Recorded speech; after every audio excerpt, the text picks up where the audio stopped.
बारे में हम अपने ख्यालात पेश कर रहे हैं। महापरिनिर्वाण दिवस क्यों महत्वपूर्ण है? डॉक्टर बाबा साहेब अम्बेडकर की पुण्यतिथि 6 दिसंबर 1956 को बाबा साहेब का निर्वाण हुआ था। ये दिन उनके जीवन, संघर्ष और योगदान को स्मरण करने का दिन है।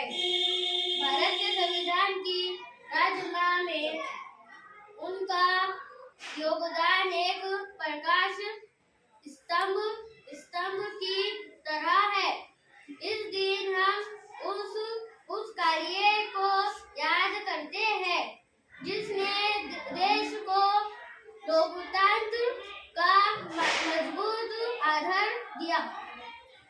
ये दिन हमें याद दिलाता है कि वे केवल एक व्यक्ति नहीं थे, बल्कि सामाजिक न्याय के पूरी एक दिशा थे।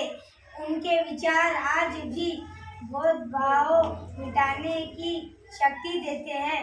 शिक्षा, जागरूकता और सामाजिक परिवर्तन का संदेश।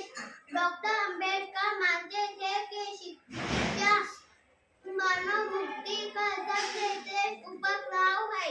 इस दिन उनके विचारों को पढ़ना, समझना और अपनाना विशेष मानी जाती है।